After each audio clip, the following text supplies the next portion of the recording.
Hey, and welcome back to the Fantasy Football Profits, guys. Thank you here for joining us as we go through our Dynasty quarterback rankings. Guys, I'm really excited to go through this. We don't do a lot of crazy bold predictions. We stick to the books and stick to the numbers. We make really smart picks, and I think that that's what we do best. That's our strong suit. But at the quarterback position, we're able to have a little bit more fun and take a little bit more risky picks as far as our philosophy goes because we're not huge on keeping quarterbacks. So this is exciting to talk about a little bit the way that affects who we're going to keep and where we're going to rank these guys. Let's not waste too much time, guys. If you've been around for a while, you know how this process goes. It's pretty simple. We'll get right into the video. But in case you're new, make sure to check out our website, and of course make sure to check out our Instagram and our Facebook page. We're posting on there almost daily. We try to do that, although sometimes it doesn't always work out, posting information that you can't get in these videos. But let's not waste any more time, guys. There's really nothing else to mention in the off season, but let's just have some fun and talk about these players. All right, so first up, how could it not be Pat Mahomes? Guy went off, had an insane 50 touchdowns. Seemed like almost every category he was first in the NFL. He was by far earned himself a role of MVP in the NFL. He was fantastic. Rob, why are some other more in-depth numbers? Why is he number one? Well, I do want to touch a point that you talked about in the first slide, and that's, in most fantasy drafts, especially in Dynasty, we do not advise keeping a quarterback in the Dynasty position. We believe you shouldn't waste a pick too early in the draft. I don't want to get too much into that, but at the end of this video, we'll give you some reasons why we feel like don't overreach for a quarterback. The other thing I want to remind you, this is our Dynasty video, not our quarterback rankings video, so that's important, and these will fluctuate based on scoring system. So we look at this. So Dynasty quarterbacks, one, Pat's young. He's going to be 23 next year. And so when you take a look at young quarterbacks, guys like this, oftentimes we can get so caught up in their talent, their ability, their gifts, their skills, things like that, their ceiling, that they don't produce statistically. But this is a guy who produced statistically. In fact, I think you've got some stats there if you want to share real quickly kind of where he lined up statistically. Yeah, he was, I don't know if there's any way to argue that he wasn't the best in the NFL. He finished first for passing touchdowns. He also, with 50, he also had 2 rushing touchdowns. He finished first for yards per attempt at 8.8, second for first downs completed, and second for quarterback rating, just shy of 114. His numbers were absolutely off the charts. And I've got something interesting to mention after you finish what you're talking about, Rob. Yeah, so this guy wasn't just talented. He's not just young. This guy's already producing in the league. If you look at this guy as far as his age and ability and talent and all that sort of thing, he probably best compares to Dan Marino. If you actually look back to the beginning of Dan's career, very similar there. In fact, we did a video this year called 2019 Bust, and then we talked about some things, and we went on to say that, obviously teams are going to make an adjustment to Pat Mahomes. I don't expect that next year he's going to go out and have 60 touchdown passes. It just happens in the league. Teams will make adjustments. Dan Marino is a great quarterback. At the very same age that Pat came in the league, and when he came in the league, Dan Marino, he set records just like Pat's doing right now. He really crushed some records. Looking at Dan Marino, he had 2 Super Bowl appearances in '83 and '85, his rookie season, his third season in the league at age 22 and 24. He won the MVP, just like Pat did, very similar there. Dan Marino came in, he had 48 touchdown passes his second year and 44 at age 25 in his 4th season. Now, his first 4 years, Dan Marino led the league in passing touchdowns 3 times, and yet after that, he never did it again. Once again, teams will adjust. With that said, obviously, Dan Marino still was a great quarterback, and Pat Mahomes, even if teams adjust, is very talented there.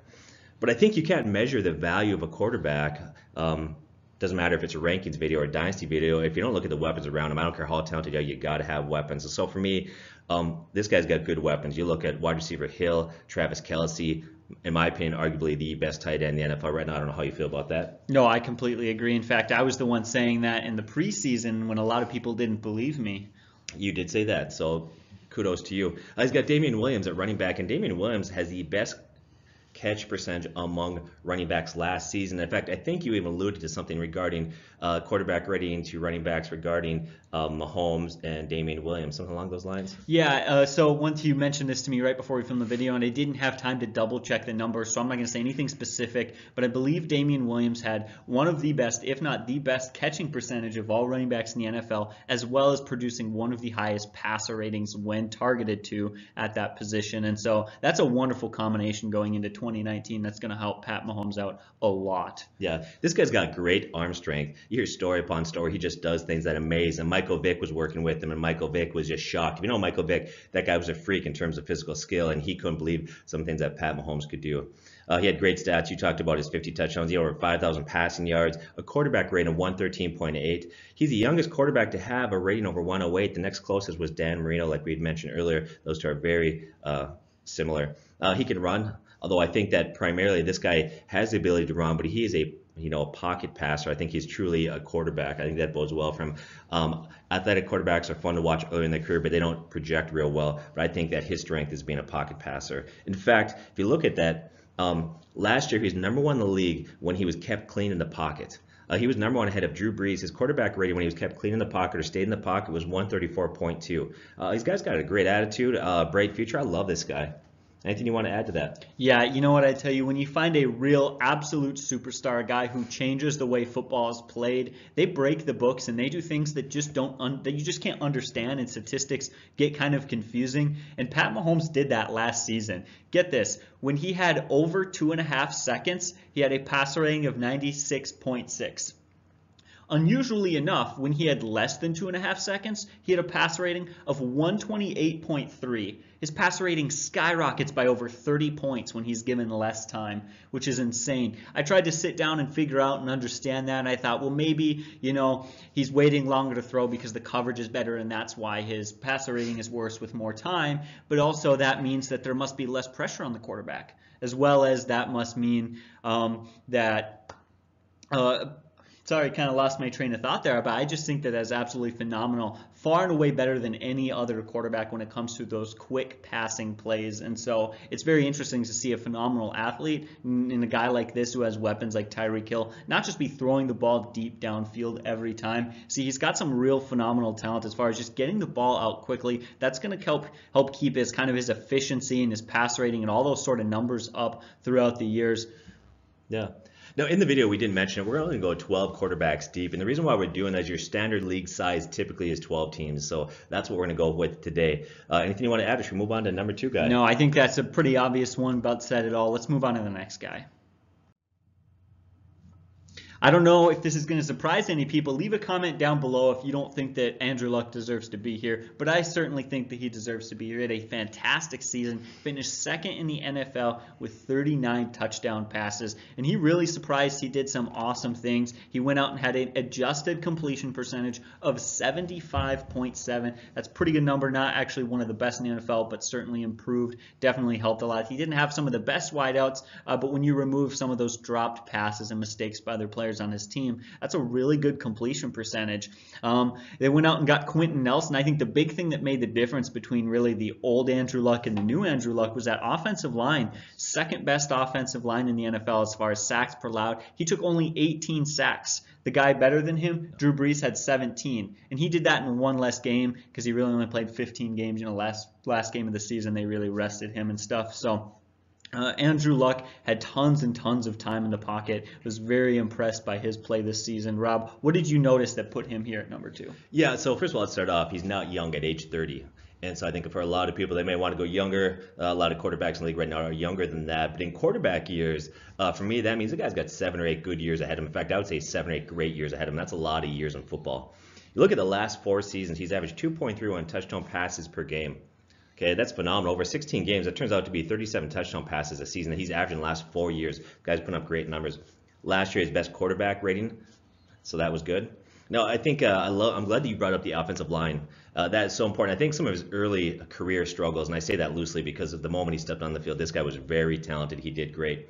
But early on, he had some interceptions. His quarterback rating was a little bit lower than maybe it could be. It was really due to terrible offensive line play. If you look back early in his career, this guy had a bad offensive line. He was getting hit all the time. They made huge improvements in that. I think they're going to continue to get better. Another thing I like about him, I think he's got some good weapons around him. Tight ends, Ebron and Doyle. Ebron was a revelation, wasn't he? That was huge. Doyle will be back next year. He's healthy. You look at running back Mack and Hines. They're above average pass catching backs. And then you look at Hilton. Hilton is really, I think, an underrated wide receiver. And I expect, this is just my opinion, we'll see what they do. I think they're going to add another really good wide receiver to that. You add T.Y. Hilton and you add another good wide receiver there. And the reason why I think they're going to do that, one, they need another one over there badly. But they have the most cap space of any team in the NFL. They have over $100 million available in cap space. So I believe it's like $120 million. Yeah, it's a lot of money. And so I think they're going to improve that. Now consider this. Yes, he's going to be 30 years old. But if you look at Brett Favre and Peyton Manning, had their best and record-setting seasons at the age of 37 and 40. So for me, that sky's the limit for luck. This guy could still be setting records. This guy could go out and hit 50 or even 60. I'm not saying he's going to hit 60, but he could get that upper echelon threshold there. So. Absolutely. In fact, he's already hit 40 once, which was impressive enough. But, one more thing I want to add to this, I don't want to linger on this too long. I love quarterbacks who can take advantage of little mistakes that the defenses are making. And for me, that means a lot of times at the quarterback position, right, like what can you do on play action? Now, they didn't have a huge running game, right? You look at like maybe Dak Prescott has huge boost in numbers off the play action because that running game is awesome. The Colts didn't have a great running game, but it was pretty good. One of the better running games that Andrew Luck has probably ever had, and he took advantage of it on play action. He had a passer rating of 118.9 and averaged 9.9 yards per attempt. Absolutely, I love that he's able to kind of take advantage of that. He's a guy who doesn't like to throw deep a whole lot, so he really takes advantage of that middle of the field being opened up when those linebackers take that step up and just get a little bit far behind, especially with those tight ends, as he's the #1 quarterback in the NFL as far as targeting his tight ends. So for me, more than any other quarterback in the NFL, his ability to perform on play action is huge, probably one of the most important parts of his statistical, boost in his passing game. Yeah, he reminds me a lot of Peyton Manning in terms of, I think the strength for him, just like Peyton Manning, was a very intelligent quarterback, a very bright guy, your prototypical quarterback that you want to see. So, anything you want to add? Should we go to number 3? No, let's go to number 3. So now before we go to number 3, I think a lot of people are going to disagree with this one, but I really feel passionately about this one, and here's who it is. All right. Well, Carson Wentz, this one's going to come again as a surprise. A lot of people are going to be maybe another pick where you're going to be like, that doesn't seem right to me. But let's talk about it, Rob. I know you probably have loads to say on this. So what are kind of some of your first initial thoughts on Carson Wentz? So the one thing, I think we have such short memories. We're always looking for that newest thing, that new guy. You look at what Pat Mahomes did, which is just a rare thing there. And we have short memories. People forget that in 2017, this guy was on pace for 41 touchdown passes before he got injured. He was a front runner to win the MVP. In fact, if I remember back in that year, it wasn't even close. He was a clear front runner. The team was 10-1 going into Week 11 when he tore his ACL. 2017 is not that long ago, and yet so quickly we forget, right? I think he's still very young. And as far as quarterback years go, you look at a quarterback when he hits his prime, it's typically after the age of 28. Well, he's only going to be 26 at the start of next season, so he's really young still. A lot of people thought he had a down year last year. Well, one, he was recovering from surgery, but did he really struggle? If you look at it, he improved his quarterback rate. He had his best quarterback rate of his career last year. And he improved his passing yards per game. All that with, they didn't really have a good running game. Jay Ajayi was out. They couldn't really establish a run there. And then the other thing I want to share here, I think this was impressive. Last year, he was 4th in the NFL in the adjusted completion percentage stat. Okay, and what that accounts for is a passer's completion percentage. It really shows how accurate they are, and it takes into account drop passes, throwaways, spike balls, batted balls, passes where the quarterback was hit while throwing. And if you take that away and you look at his completion percentage, he was 4th in the NFL. He was very accurate. And so I think this guy is very underrated. I think in a lot of fantasy drafts, he's going to be overlooked next year. I absolutely agree. When you look at this, guys, it's hard to measure his statistics having only played 11 games. It's like, well, he only threw 21 touchdown passes. Like, what? That's not a great season. Well, of course, you have to look a little bit deeper into the numbers, right? A 102.2 passer rating. That's 7th best in the NFL. Finished 9th in yards per attempt. Absolutely love some of those stats. Maybe one of the biggest for him coming off of that injury is I was very impressed by how he played when he was kept clean. They have done a very good job, the Eagles, on making sure to lock down that team in the trenches, and they have quite a few offensive linemen that I like. They have a very solid core group there that is going to protect their quarterback, and that bodes well for a guy who averaged 75% completion percentage through 17 of his 21 touchdown passes and had a passer rating of 110.5 when he was kept clean in the pocket, when he was able to throw without being rushed, hit, or hurried. That is absolutely huge and bodes very well for him going forward. So, I'm just really excited to see what he can continue to do as he matures and develops. Yeah, Coach Peterson said they're going to make a real effort to improve that running game in the offseason. That's going to help quite a bit. So, all right, you ready for number 4? Yeah, let's go to number 4. Maybe it'll probably be one of the first few picks in a while that people will agree with. Yeah. All right, so Deshaun Watson. This is an interesting pick because I don't know if I've ever felt so confident in a quarterback who has such a terrible offensive line. He took 61 sacks last year, and yet we're going to get to some statistics as to why, that doesn't necessarily scare us as much as it does for a lot of other quarterbacks. Rob, what do you like about Watson? Yeah, okay. I think it's a little overhyped going to last year's average draft position in many leagues was number 2 behind Aaron Rodgers. We actually predicted a regression here a little bit. If you actually look at it, we nailed statistically where he'd be at, where he'd finish statistically. With that said, even with a slight regression last year, this guy is really good. He's young, talented, athletic. I love this guy. So look at weapons. I think that's so important. You got to have guys that can catch the ball for you. It's going to get Will Fuller back, and Will Fuller, when he's been on the field, those two have been electric. They have a great combination there. And then Hopkins at wide receiver. Hopkins is probably, in my opinion, some would argue, the best wide receiver in the NFL, especially with Antonio Brown questionable at the age of 30. Now you add a Kiki QT there, so he's got good wide receivers. I like that there. His career, his short career that he's averaged just under 2 touchdown passes per game. Over 16 games, that's over 30 touchdown passes. That's a great start to a career there. Now, last season, he really started slow, recovering from an ACL. The first 7 games weren't great, but the next 9 games, this guy took off. In fact, the next 9 games, he led the NFL in quarterback rating with a 115.2. During that same stretch, he had 16 touchdown passes, only 2 interceptions. This guy was phenomenal down the stretch there. Now, why was that? I don't know. It could have been maybe he was getting his leg strength back or just gaining his confidence, but down the stretch, this guy was hot. In fact, he had 5 rushing touchdowns for the season, 4 of those in the last 6 games. In the last 7 games, he averaged 50 rushing yards per game. The previous 10, only 27 rushing yards per game. And he had his best rushing yard performance in the playoffs, where he had 76 rushing yards against the Colts. I think he's another example of how short our memories are. People love Pat Mahomes, and what's not to love, right? But in year 1, you know who the guy was that everybody was big on while Pat Mahomes was sitting on the bench? It was Deshaun Watson that we were all jacked on, right?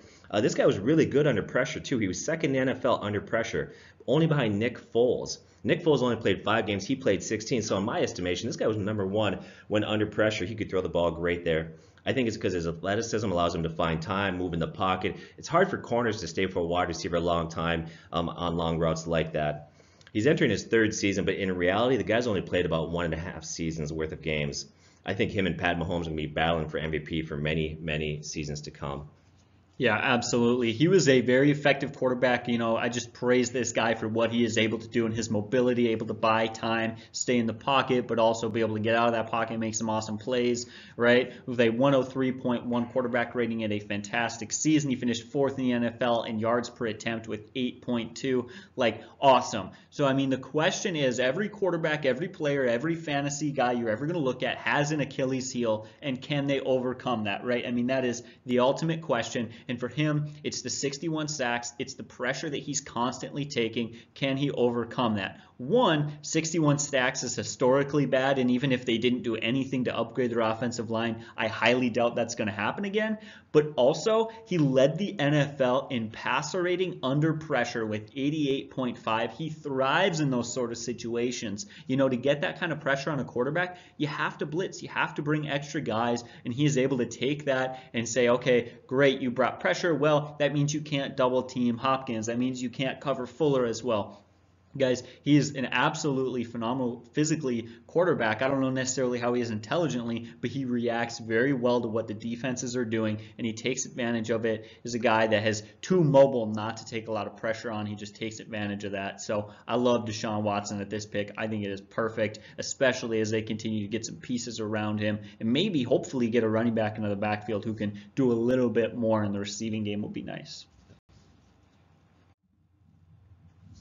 All right, so how can we not put Russell Wilson at this spot? Man, it feels like so many guys deserve to be so high on this list. It almost feels like Wilson's too low, and not necessarily because of anything, just that the only reason he's here is because a lot of these other guys have some phenomenal statistics. Love what they're doing. But let's talk about Russell Wilson. Why is he here? Yeah, I think he's one of the most underrated quarterbacks in the NFL. If you look at his career, he's really had a weak supporting cast. The offensive line for years was brutal. His wide receivers aren't great. That slowed his production.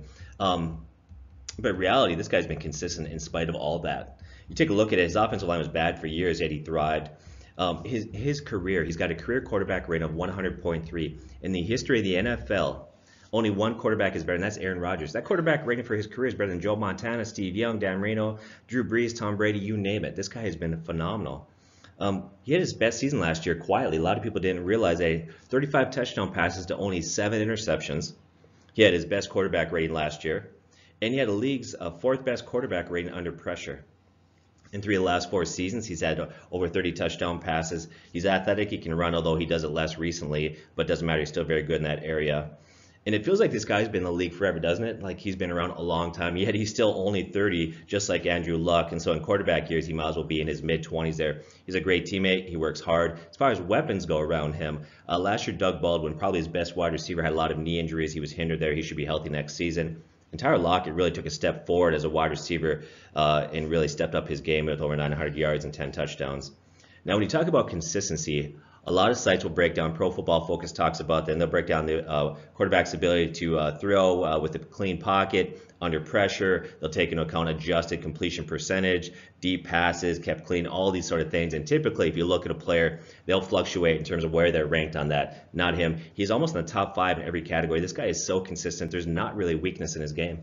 No, absolutely. I completely agree with you. I think a lot of people are shocked to see, we were watching this season, the Seahawks, wow, they really changed their identity. 20% of the time they're running a 6th offensive lineman. They're running the ball more than they ever have. Like Russell Wilson's got to be having a down year. Well, if I'm not mistaken, he actually set a career high for passing touchdowns. He was phenomenal, and I love what he was able to do. Why was he able to do that? The deep passing game. Not only did him and Tyler Lockett have a, I believe, perfect or near perfect 158.3 passer rating when Wilson targeted Lockett, but he just did it consistently in that deep passing game. So when he threw for over 20 yards, he had 15 touchdowns, a quarterback rating of 128. He is first in the NFL as the best deep passer. He was really taking what the defense was giving him, and that running game was really opening up those deep throws. And so I think it was funny to see that a lot of people, I think, subconsciously we were just assuming that he was having a down year fantasy-wise, but he didn't. He was phenomenal, and I'd love to see what he's going to do this year, especially if the Seahawks go back to a little bit more leaning on the passing game. All right, so this is kind of my man crush right now. Really excited. How can we not talk about Baker Mayfield? Yeah, I'm excited to watch his first full season. Last season he only played in 14 games, really, so only started 13. And yet in those 13 games, he broke a rookie record for most touchdown passes by a rookie quarterback at 27. And a lot of the guys right behind him played a full 16, so that makes his numbers even more phenomenal there. You look at his last 7 games, he had a quarterback rating of 102. He got better as the year went on. Down the stretch, that quarterback rating was 7th among all qualified quarterbacks. He got stronger and stronger. During that stretch down there, the last, how many games? Down the stretch, last 7 games that I mentioned, he had 3 games of 3 touchdown passes, 1 game where he threw for 4 touchdown passes there. This guy was really phenomenal down the stretch. He had a great rookie season. I think really a change for him, though, was when they changed coaches. I'm excited to see what he can do for a full 16 games with the coach there. Finally, they got rid of, I can't think of his name now, but it was about time that they let go of Hugh Jackson. Hugh Jackson, thank you. That was well overdue. It was so painful to watch that for such a long time. But yeah. Absolutely. That 27 touchdown passes and 13 starts equates to 33.2 touchdowns as a rookie. That's phenomenal, but it gets even better. After Hugh Jackson left, Baker Mayfield was on pace for 38.8 passing touchdowns. Absolutely insane. I hate to insult a coach, but Hugh Jackson was not getting it done there, and it's very productive for his fantasy numbers that he is gone. For me, the first question that I had was Kareem Hunt and Nick Chubb. That running game is going to be insane. They're going to pound the rock on teams. It's going to be awesome. It's going to be fun to watch. But is that going to hurt Baker Mayfield's statistics? Yes, it's probably going to hurt his volume in that he's not going to need to throw the ball as much as some other quarterbacks. But can he take advantage of the defenses focusing on that running game and pass better? So for me, I went straight to the play action passes, right? What did he do on play action? Was that good enough for me to justify him staying in this spot? And I would say yes. He averaged 8.9 yards per attempt. That's very, very good, and had a passer rating of 111. So he was very productive on the play action, and I expect that to continue going forward. For me, the only reason he wasn't any higher than this was he doesn't have necessarily phenomenal weapons, but he does have a few good weapons, of course. David Njoku and Jarvis Landry are some pretty good guys there that he has. So I'd like to see it continue going forward, maybe him get one more wide receiver option there. But he's certainly gotten the job done. His statistics have been through the roof insane. I'm excited as he can do going forward. All right, so what about Jared Goff? Rob, what do you have to say on why we put him here at number 7? Yeah, so I don't know how much I love him specifically, but I love the system he's in. Between him and the system that he plays in, the two are going to be great. In his third season, he improved his quarterback rating, how many touchdown passes he had, his completion percentage, passing yards per game, all that after he had a huge jump in year 2. He improved again. He increased his rushing yards and his rushing TDs also last year, but I think if we're being honest, that's not going to be a huge part of his game moving forward. I mean, there'll be that from time to time, but that's not the strength of his game. Now, he did have some playoff struggles. Once again, I can talk about stats. You might get to it a little bit there. The only concern I have is how he struggled in the playoffs. Well, one, he's only 24. He's still learning the game. He's going to work out those kinks.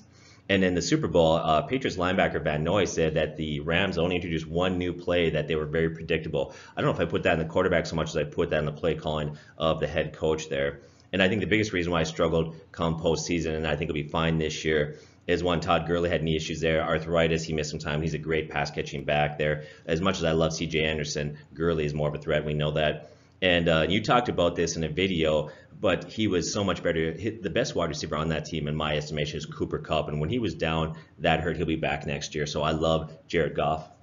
Yeah, absolutely. With Cooper Kupp, that first part of the season, Jared Goff was averaging 2.12 passing touchdowns per game. That number is very good, puts him in that upper echelon of fantasy quarterbacks. But without Cooper Kupp, that number dropped to just 1.45, and that essentially puts him in that range of just an average fantasy quarterback. Cooper Kupp is the difference maker in that offense, and honestly one of the best receivers in the NFL. Very underrated for sure. All I can think about right now, you mentioned him being kind of a product of his system, and as long as he's in that system, he's going to have some good fantasy numbers. I remember if you watch any of in the middle of the season, the Gridiron Heights videos, Sean McVay says to Tom Brady, Jared's a system quarterback just like you. I don't know why I'm thinking about that, but that is absolutely the case. I don't know if in any other team in the NFL he'd be able to do what he's doing right now. That offense is phenomenal. He's got 3 good weapons around him at the wide receiver position and Todd Gurley out of the backfield. And you know what? He may not be the best quarterback in the NFL, but he's taking advantage of it, and he's a very safe option. Unless he gets hurt, he's going to have a good fantasy season for the next few years. So I absolutely love this pick right here. Fits in there perfectly. Here's another pick I think a lot of you are going to disagree with, but hear us out. All right, so Matt Ryan, by far one of the least exciting picks we put on this list, but he's not too old to have a few good years going forward. And as much as we want to get excited about these new young quarterbacks, we have to remember quarterbacks like RG3 that came into the league, right? A lot of quarterbacks come in, they even have good starts to their careers. We're excited, we think they're going to be the best, and then something goes wrong, they fall apart. What I'm saying right now is not that any of these previous guys we've talked about are going to fall apart and kind of do what RG3 did, but that we have to remember that older guys who've proven themselves have value because they're a safe pick. And I like Matt Ryan here as he had a pretty good resurgence this last season. He had 35 passing touchdowns and actually ran 3 in, so a total of 38 touchdowns. He had a very effective season. Rob, you must agree with him being here. We kind of both worked this out together. Yeah, I look at age 34 as not young, but the old saying, a bird in hand's better than 2 in the bush. A lot of times we get so caught up in dynasty quarterbacks, we want to find that guy we can have for the next 10 years that we forget about the immediate, the need to win right now the next 3 to 4 seasons. This guy is going to have at least 3 to 4 more good seasons, probably 5. Now, his first 8 seasons in the league, this guy was good, but he wasn't great. But the next the next 3 seasons, he's really taken that next step to become a great quarterback, that upper echelon quarterback like you kind of referred to there.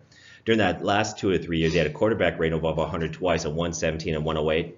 During that same time, he had one season with 35 touchdown passes and 38, while only throwing 7 interceptions in those 2 seasons, and he was league MVP. Now, as supporting cast goes, for me, that's the real reason why I'm comfortable putting him here. This guy's got a great supporting cast. Julio Jones, one of the greatest wide receivers to ever play the game, and then Calvin Ridley, a first-round pick who had an excellent rookie season. He had 64 catches, 821 yards, and 10 TDs. He's going to only get better. Austin Hooper's developed into a capable tight end, and Devontae Freeman, who's a very good pass-catching back, will be back there. Now, a lot of his stats have been determined on how quality that defense has been. The defense had some injuries, regressed, and I think that's why he had to throw the ball more. So I think that's important to watch that. But I love this guy. I think he has a great supporting cast. He's got at least 3 to 5 more good years here. What else do you have about him?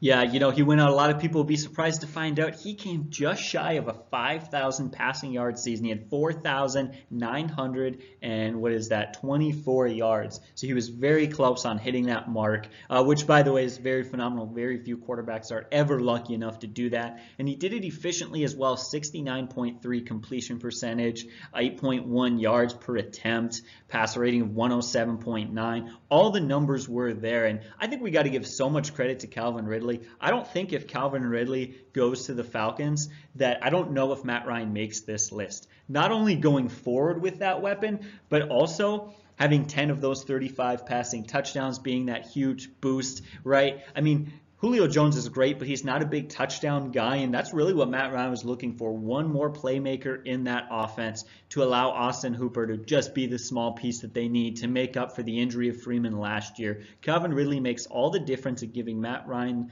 the weapons to put him here at number 8. Not the most exciting pick, but absolutely deserves to be here. All right.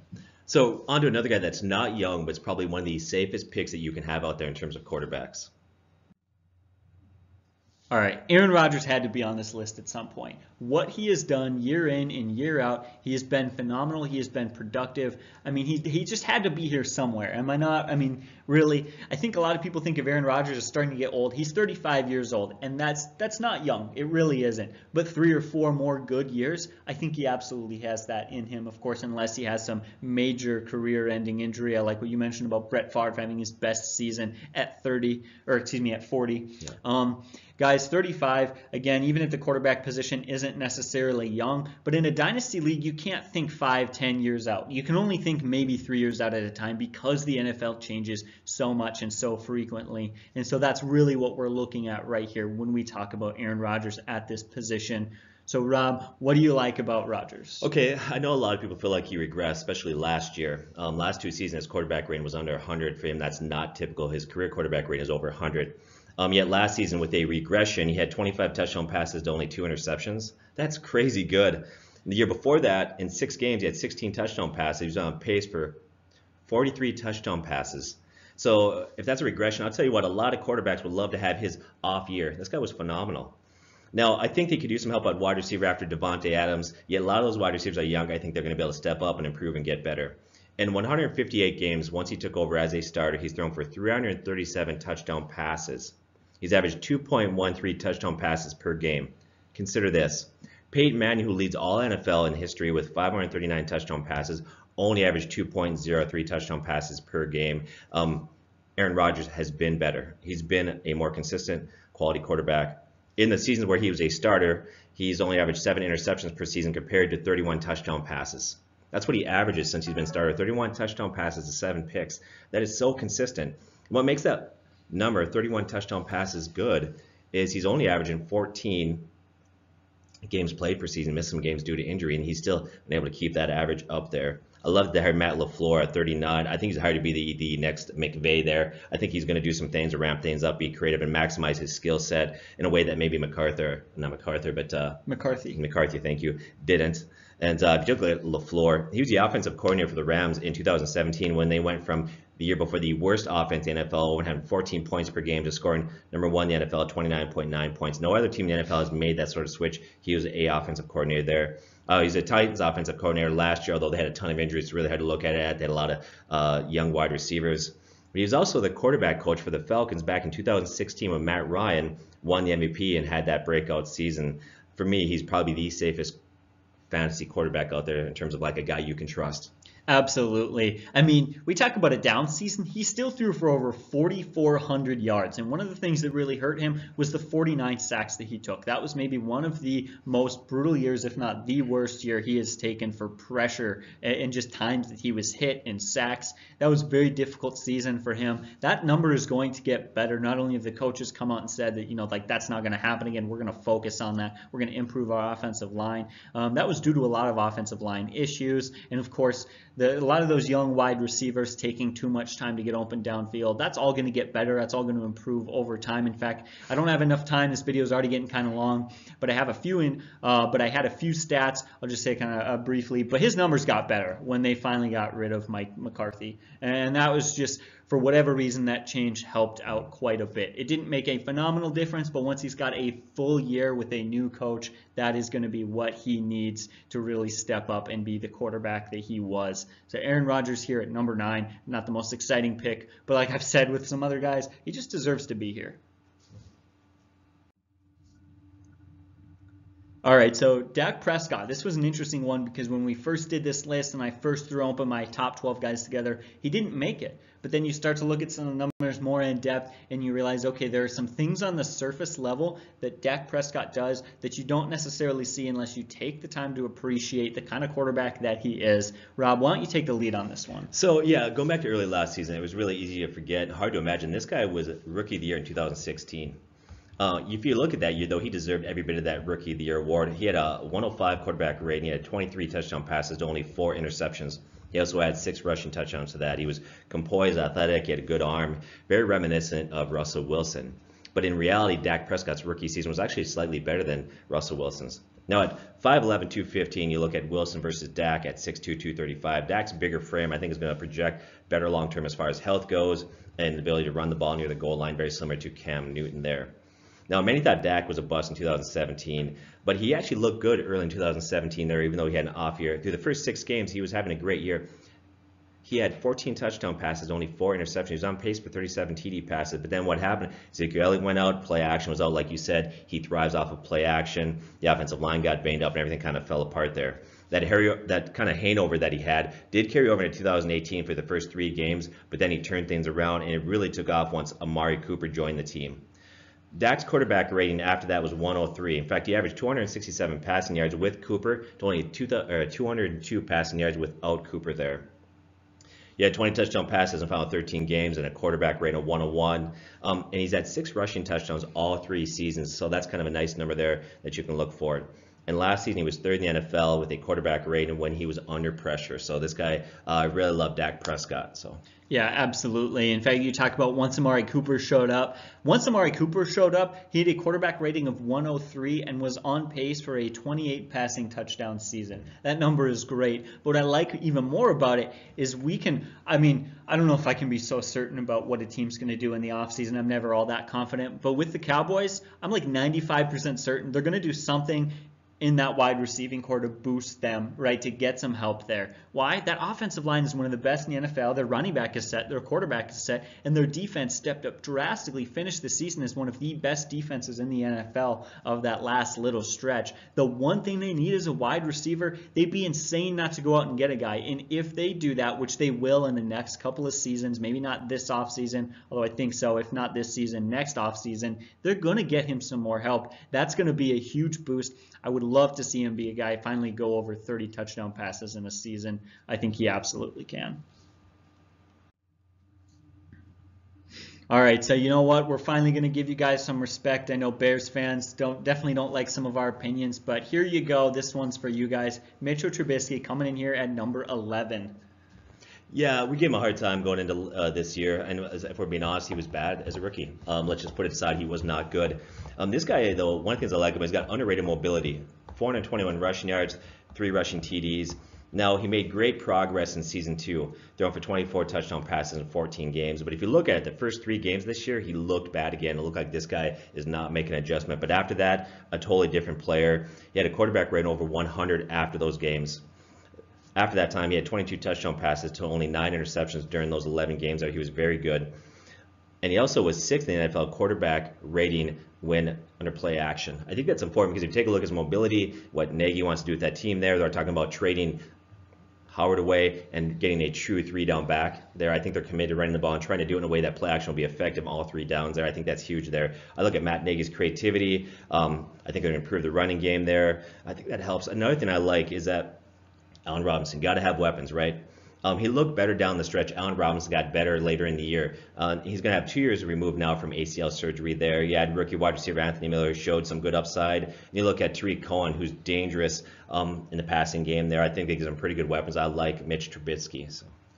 Yeah, comes in with 24 passing touchdowns, 3 rushing, 27 total touchdowns, very effective. You talk about that mobility. That was a huge part of his ability to step up and have a better season back in 2018 last year. He actually finished 9th in the NFL with passer rating under pressure. He thrives in that sort of situation. And again, I love that coaching. Nagy, he knows what he's doing. He's going to get him a little bit more help. I'm excited to see what he can do when he gets a true third down running back in that offense. And of course, develop that wide receiving core a little bit better. I don't think he maybe has quite the ceiling as some of these other quarterbacks on this list, but he definitely comes in at number 11 on this list in my mind because of that physicality, that ability to run for touchdowns, and to do just a little bit more to kind of boost his fantasy numbers. All right, here it is. Maybe the boldest of all of our picks. Even I am surprised right now that we ended up putting him here, but Josh Allen. Yeah, I didn't want to put him up here because I don't like quarterbacks that are purely athletic that run first. But it's really hard to deny this guy's talent. So he's a first-round pick, 7th overall. He's got great size, 6'5", 235, and a very strong arm, but he was viewed as a project. Now, he really struggled in the passing game last year, but look at supporting cast. He didn't really have any wide receivers. Consider his wide receiver core. Benjamin, Foster, Zay Jones. The tight end position was bad there. McCoy was hurt off, and Benjamin was a bust. His best wide receiver was rookie Robert Foster. He didn't have a surrounding cast that really helped him in that area there. Now, he was considered a project. Now, the first 7 games, he only averaged 142 passing yards, but the next 5, 216. So there's progress there. In the first 6 games, he only had 2 touchdown passes to 5 interceptions, but the next 5 games, he had 8 touchdown passes to 7 picks. So we're starting to see that progression for him there and that talent. But really why I put him up here is legs. This guy is extremely athletic. Down the stretch there, he had twice over 100 rushing yards. And for the last 6 games, he averaged 108 rushing yards per game and had 5 rushing touchdowns. That was phenomenal.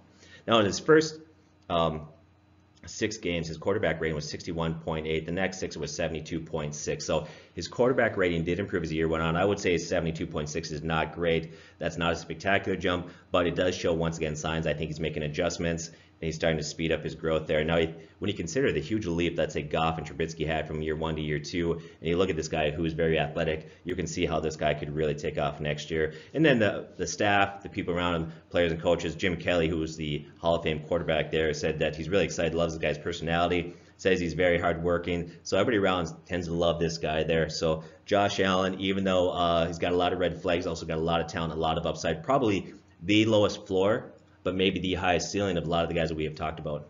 Yeah, absolutely. I don't necessarily have a whole lot to add to this. 2 things I'd like to say. 1, a lot of quarterbacks who like to run a lot make me nervous. However, Josh Allen makes me the least nervous of all the running quarterbacks. And why is that? You talked about the size. A few quarterbacks like a Cam Newton or a Ben Roethlisberger, they can afford to take hits because they're so big. Josh Allen is one of those guys where he's got the size that it makes me less nervous and he can handle that. That's just one thing. But really the big thing that I wanted to mention is when you talk about dynasty quarterback rankings, of all the other positions, I'm willing to take a gamble. Why is that? Because quarterbacks come out of nowhere to have monstrous seasons. Pat Mahomes was the best quarterback in the NFL in astronomical 52 total touchdowns, and he'd only played 1 game prior. Andrew Luck finished 2nd in the NFL for passing touchdowns with 39. People weren't even sure if he was going to play. Like, we honestly, a lot of us had no idea if he was going to play this season. Baker Mayfield set a rookie record for passing touchdowns despite only starting in 13 games. Deshaun Watson came out of nowhere, not last year but the year before. Had this phenomenal thing. He was on pace for like 49 touchdowns before he got hurt. I mean, time after time after time again, every season a quarterback comes out and shocks us and surprises us. Mitchell Trubisky went from 7 touchdowns up to 24. I think from like 5 to 28 was Jared Goff. I mean, quarterbacks make huge steps up from year 1 to year 2. And you know what? I'm willing to say that I think this year it could very well be Josh Allen. Is that a perfectly safe play? No, it's not. It's absolutely not a perfectly safe play, but it's a chance I'm willing to take. Okay. So to our final slide here, we're going to briefly share with you why we say that when it comes to drafting a quarterback or in dynasty leagues, why you should not keep a quarterback. There's so much value out there. We typically would tell you to take a quarterback after the 5th or 6th round there. And we don't advise keeping them in dynasty leagues unless you're in a 2-quarterback league or they require you to keep one there. And here's why. There's just so much value at the quarterback position. And to me, it comes down to supply and demand. Now, I don't know if you want to add anything, but I've got a number of notes here I'll share just briefly. You want me to keep going? Yeah, keep going. Okay. So when you consider a few things there, the league has become more passer friendly than ever. There's more and more quarterbacks. You can see the graph that we have there that just shows how many guys there through the years now are increasing, throwing for 4,000 passing yards and 30 plus touchdown season. It used to be throwing 30 touchdown passes meant that you were going to be considered for MVP. Prime example, in 1994, only 3 quarterbacks did that. That was Dan Marino, Brett Favre, and Steve Young, right? So that you hit 30, that was a really good year. You're probably going to be considered MVP. 2015, 11 quarterbacks reached that plateau. 11 quarterbacks threw for 30 touchdown passes. 2 more had 29, and an additional 3 quarterbacks were on pace for 30 before they got injured. You just see that more and more. And even last year, we talked a little bit. We were in 2 16-team leagues. And yeah, it was hard to find a good quarterback that you can trust, but it was equally hard to find a good running back that you could trust. And so it was really comical at the end of the year. They're watching some of the running backs that teams were throwing out there. It was just funny watching them scramble to find a good running back that they could trust. Yet with that said, there were still a lot of good quarterbacks that you could stream even in 16-team leagues. You look at Winston, Josh Allen, Lamar Jackson, Dak Prescott, and Baker Mayfield were all reasonably available in 16-team leagues. From weeks 13 to 17, okay, all those that I named were top 10 in quarterback scoring for fantasy, with Josh Allen being the number 1 ahead of Pat Mahomes. And so I just think there's a lot of value out there. So for me, it really comes down to supply and demand there. Now, some would point out Damian Williams down the stretch, and they say, well, look at Damian Williams was hot down the stretch, and you could stream that guy and pick him up. A lot of people didn't have him, but I would say this. I think it's harder to pin down a running back late in the year versus a quarterback. Here's why. It's hard to trust distribution. A guy gets injured, so is Williams going to take over? Who's going to be the guys at where? You see that all the time, and it takes you 2 to 3 weeks to really begin to figure out who that guy's going to be in terms of touches.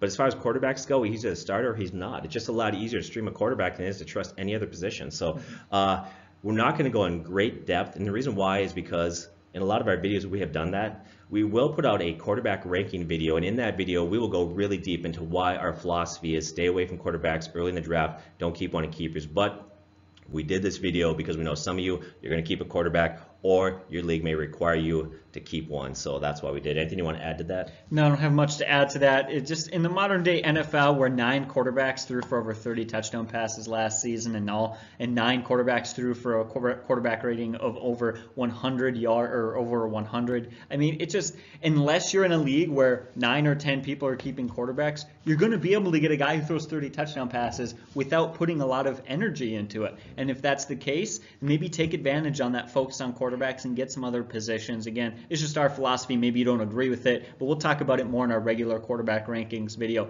It's worked phenomenally for us, that's for sure. So guys, let's not waste any more time. I know if you guys watch our channel a lot, this last few minutes is probably stuff you have heard a lot, but we can't leave it out because it is really so crucial to why we rank these guys where we rank them. As always, thank you guys so much for watching. Rob, do you have anything to say before we go? No, go ahead. Comment, like the video, share, subscribe if you haven't. Help us continue to build and look for some more changes that are coming.